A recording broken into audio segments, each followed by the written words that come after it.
Hello friends, पिछले videos में हमने बीएससी थर्ड ईयर के जो पेपर फर्स्ट है उसकी 2 यूनिट्स को कवर कर लिया था। फर्स्ट यूनिट थी हार्डेंस ऑफ एसिड और बेस। उसके बाद में हमने जो सेकंड यूनिट है उसमें metal ligand bonding in transition metal complex को कवर किया था और उसके साथ ही हमने जो मैग्नेटिक प्रॉपर्टीज है मेटल लिगेंड कॉम्प्लेक्सेस की उसको डिस्कस किया था। और आज हम थर्ड यूनिट स्टार्ट करने जा रहे हैं और उसमें हमें कोऑर्डिनेशन जो कंपाउंड है या जो ट्रांजिशन मेटल कॉम्प्लेक्सेस के कोऑर्डिनेशन कंपाउंड है उनके इलेक्ट्रॉनिक स्पेक्ट्रा को डिस्कस करना है। उसका मेन रीजन जो है वो है transition metal complex colour properties को शो करते हैं। उसको हम बहुत अच्छे से समझने के लिए इलेक्ट्रॉनिक स्पेक्ट्रा को समझना जरूरी है, क्योंकि कलर प्रॉपर्टीज को इलेक्ट्रॉनिक स्पेक्ट्रा के माध्यम से ही समझा जा सकता है। इस टॉपिक में हम किन किन टॉपिक्स को कवर करते हुए चलेंगे वो एक बार ब्रीफ में देख लेते हैं। सबसे पहले what is electronic spectra. Electronic spectra क्या होता है, then type of electronic spectra कितने टाइप का होता है, then selection rules, that means कौन कौन से इलेक्ट्रॉनिक ट्रांजिशन है वो अलाउड होते हैं और कौन कौन से फॉरबिडन होते हैं। उसके बाद हम टर्म सिंबल या स्पेक्ट्रोस्कोपिक ग्राउंड स्टेट को डिस्कस करेंगे। फिर उसके बाद स्पेक्ट्रोकेमिकल सीरीज को देखेंगे और फिर हम ऑर्गन एनर्जी लेवल डायग्राम्स को डिस्कस करेंगे और लास्ट में जो टाइटेनियम का कॉम्प्लेक्स है उसके इलेक्ट्रॉनिक स्पेक्ट्रम की हम स्टडी करेंगे। हम स्टार्ट करते हैं electronic spectra of transition metal complex. Electron absorption spectroscopy वो स्पेक्ट्रोस्कोपी होती है जिसमें transition metal complex ion electromagnetic radiation को एब्जॉर्ब करते हैं, यानी कि वो इलेक्ट्रॉन एब्जॉर्प्शन स्पेक्ट्रोस्कोपी होती है जिसमें transition metal complex electromagnetic radiation को एब्जॉर्ब करती है और लो एनर्जी से हायर एनर्जी में इलेक्ट्रॉन्स को प्रमोट करती है। The absorbed radiation promotes electron from low energy d orbital to high energy d orbital. Such electronic transition are high energy and in addition much lower energy vibrational and rotational transition always occurs. ये जो उच्च ऊर्जा के electronic transitions होते हैं उनके साथ साथ लोअर एनर्जी के वाइब्रेशनल और रोटेशनल ट्रांजिशंस भी जुड़े होते हैं। और जो ये वाइब्रेशनल और रोटेशनल लेवल्स होते हैं वो बहुत ही क्लोज होते हैं, क्योंकि उनका जो एनर्जी गैप है वो बहुत कम होता है। इसलिए जो इनकी एब्जॉर्प्शन बैंड्स होती है वाइब्रेशनल और रोटेशनल ट्रांजिशन की वो बहुत ही क्लोज होती है और वो इलेक्ट्रॉनिक स्पेक्ट्रम को ब्रॉड बनाती है, यानी कि जो ब्रॉडनिंग ऑफ इलेक्ट्रॉनिक स्पेक्ट्रम है उसको वो यहाँ पर ब्रॉड फॉर्म में देती है। में electronic vibrational and rotational levels को यहाँ पर शो किया गया है। ईच इलेक्ट्रॉनिक लेवल वाइब्रेशनल और रोटेशनल लेवल को कंटेन करता है। यहाँ पर आपको वी नोट से जो शो किया हुआ है वो तो है वाइब्रेशनल लेवल और जो उसके बीच में जो है वो है रोटेशनल लेवल। तो ये तो है vibrational levels new note, new 1, new 2, new 3, new 4। Electronic state के ये 5 वाइब्रेशनल लेवल्स है और उनके साथ जुड़े हुए हैं ये रोटेशनल लेवल्स। तो इनमें जो इलेक्ट्रॉनिक ट्रांजिशन जब होता है लोअर एनर्जी से हायर एनर्जी में, तो क्या होता है कि जब इलेक्ट्रॉन लोअर एनर्जी से हायर एनर्जी में जाता है तो यहाँ पर वाइब्रेशनल लेवल्स में भी ट्रांजिशन होता है और रोटेशनल लेवल्स में भी ट्रांजिशन होता है। Due to promotion of electrons d orbital में जो इलेक्ट्रॉन प्रेजेंट होते हैं उनके ओवरऑल अरेंजमेंट में चेंज आ जाता है। इस ओवरऑल अरेंजमेंट में चेंज आने की वजह से हमें इलेक्ट्रॉन एब्जॉर्प्शन स्पेक्ट्रम प्राप्त होता है। अब नेक्स्ट है कि इस जो कॉम्प्लेक्स के जो स्पेक्ट्रम है वो हमें कौन कौन से इंफॉर्मेशन देता है। तो सबसे फर्स्ट है कलर ऑफ कॉम्प्लेक्स, ये कॉम्प्लेक्स की कलर की इंफॉर्मेशन देता है। सेकंड है मैग्नीट्यूड ऑफ एनर्जी, यानी कि जो ग्राउंड स्टेट और एक्साइटेड स्टेट है उसके बीच में कितना एनर्जी गैप है उसकी इंफॉर्मेशन देता है।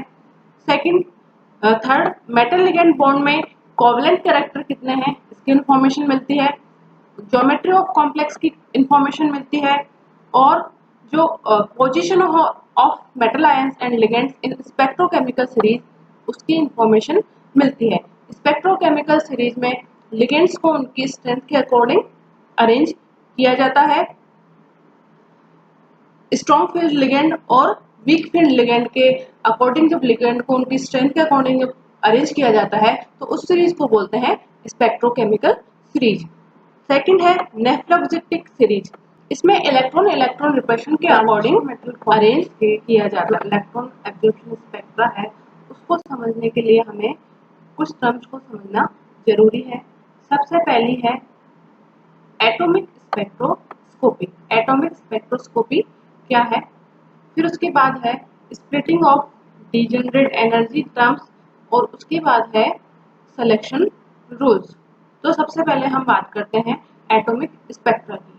एटॉमिक स्पेक्ट्रा में स्पेक्ट्रोस्कोपी में क्या होता है, किसी भी एटम और आयन में जो इलेक्ट्रॉन्स प्रेजेंट होते हैं उनमें इंटर इलेक्ट्रॉनिक रिपल्शन और मैग्नेटिक जो इंटरेक्शन होती है उसके परिणाम स्वरूप एटॉमिक स्पेक्ट्रोस्कोपी हमें प्राप्त होती है। तो इसमें क्या होता है, किसी भी जो दिया हुआ जो मेटल है या कॉम्प्लेक्स है उसमें जो इलेक्ट्रॉनिक कॉन्फ़िगरेशन में जो इलेक्ट्रॉन प्रेजेंट हैं उनके स्पिन एंगुलर मोमेंटम और ऑर्बिटल एंगुलर मोमेंट के बीच में कपलिंग होती है और उसके परिणाम स्वरूप ही इंटर इलेक्ट्रॉनिक रिपल्शन या मैग्नेटिक इंटरेक्शंस होते हैं। अगर स्पिन एंगुलर मोमेंट के बीच में जब कपलिंग होती है तो उसको हम बोलते हैं एसएस कपलिंग, और जब ऑर्बिटल एंगुलर मोमेंट के बीच में कपलिंग होती है तो उसको हम बोलते हैं एल कपलिंग। और जब स्पिन एंगुलर मोमेंट और ऑर्बिटल एंगुलर मोमेंट के बीच में जब कपलिंग होती है तो उसको बोलते हैं एलएस कपलिंग। और इन कपलिंग की वजह से जो एनर्जी लेवल्स होता है ऑर्बिटल्स का वो डीजनरेट से नॉन डीजनरेट लेवल में कन्वर्ट हो जाता है और इसके परिणाम स्वरूप जो एनर्जी लेवल हमें प्राप्त होते हैं उनको हम एनर्जी टर्म्स या स्पेक्ट्रोस्कोपिक स्टेट्स के रूप में जानते हैं। तो जो ये एनर्जी लेवल्स हमें मिले हैं स्प्लिटिंग के परिणाम स्वरूप या कपलिंग के परिणाम स्वरूप उन्हीं के बीच में ट्रांजिशन से जो इलेक्ट्रॉनिक स्पेक्ट्रा प्राप्त होता है उसे ही हम इलेक्ट्रॉनिक एब्जॉर्प्शन स्पेक्ट्रम कहते हैं। अब है splitting of degenerate energy terms. जो ये डीजनरेट एनर्जी लेवल्स है या डीजनरेट ऑर्बिटल्स है उनमें स्प्लिटिंग क्यों होती है ये हम पिछले चैप्टर में अच्छे से पढ़ चुके हैं क्रिस्टल फील्ड थ्योरी के रूप में। इसमें क्या होता है, किसी भी मेटल आयन या कॉम्प्लेक्स में जो इलेक्ट्रॉनिक कॉन्फ़िगरेशन है उसमें जो डीजनरेट एनर्जी टर्म्स हैं वो लिगेंड के प्रेजेंस में जो इलेक्ट्रोस्टैटिक क्रिस्टल फील्ड जनरेट होता है उसकी वजह से स्प्लिट हो जाती है। जैसा हमने पहले देखा था जो 5 डीजनरेट ऑर्बिटल्स होते हैं वो क्रिस्टल फील्ड की प्रेजेंस में या जो लिगेंड होते हैं उनकी स्ट्रेंथ की वजह से उनके द्वारा जो एक फील्ड क्रिएट किया जाता है उसकी वजह से जो उनकी डीजनरेसी खत्म हो जाती है और T2G और EG सेट के रूप में हमें जो अलाउड है और कौन से दो नए energy level transition selection rule को फॉलो करते हैं वो अलाउड ट्रांजिशन होते हैं और जो सिलेक्शन रूल को फॉलो नहीं करते वो फॉरवर्डन ट्रांजिशन होते हैं। उसके बाद हम देखते हैं कि ट्रांजिशन मेटल कॉम्प्लेक्स के जो इलेक्ट्रॉनिक स्पेक्ट्रा है उसका मेजरमेंट किस प्रकार से करते हैं। तो जो कलर्ड सॉल्यूशन होते हैं उनको स्पेक्ट्रोफोटोमीटर द्वारा इजीली डिटेक्ट कर लिया जाता है, यानी कि जो कलर्ड सॉल्यूशन है वो इलेक्ट्रॉनिक ट्रांजिशन उनका इलेक्ट्रॉनिक ट्रांजिशन का जो स्पेक्ट्रम है वो इजीली शो हो जाता है।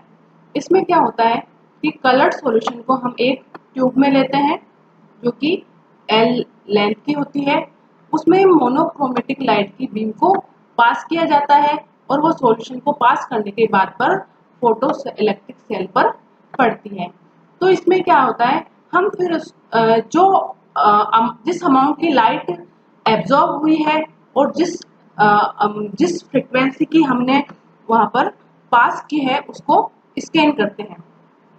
किस इंटेंसिटी की हमने उस पर डाली है और एब्जॉर्ब करने के बाद कितनी इंटेंसिटी की जो रेडिएशन है वो हमें प्राप्त होती है, उस फ्रीक्वेंसी को हम स्कैन कर लेते हैं। फिर एब्जॉर्बेंस या ऑप्टिकल डेंसिटी, जिसे हम ऐसे डिनोट करते हैं, उसके बीच में ग्राफ को प्लॉट किया जाता है और उसको पेपर चार्ट पर रिकॉर्ड कर लिया जाता है। If I not is the intensity of the original beam, यहाँ पर एक फॉर्मूला दिया है, A equal to A means optical density या एब्जॉर्बेंस, वो इक्वल टू होती है log I not upon I. जो I नॉट है वो ओरिजिनल बीम की इंटेंसिटी है, यानी कि कितनी इंटेंसिटी की बीम डाली है या कितनी फ्रीक्वेंसी की बीम हमने उस सॉल्यूशन पे डाली है। और जो ये I नॉट है वो है the intensity after passing through the solution, यानी कि एब्जॉर्बेंस के बाद कितनी इंटेंसिटी की लाइट उस सॉल्यूशन से पास होती है, उसका लॉग कहलाता है एब्जॉर्बेंस या ऑप्टिकल डेंसिटी। और यहाँ पर एक फॉर्मूला है, वो है epsilon is equal to A upon C L. यहाँ पर जो एप्सिलॉन है वो है मोलर एब्जॉर्प्शन कोफिशिएंट, और यहाँ पर सी है कंसंट्रेशन ऑफ द सॉल्यूशन, जो हमने कलर सॉल्यूशन लिया है उसकी कंसंट्रेशन, और यहाँ पर एल है पाथ लेंथ, यानी जिस क्यूबेट या जिस ट्यूब में हमने उस सॉल्यूशन को लिया है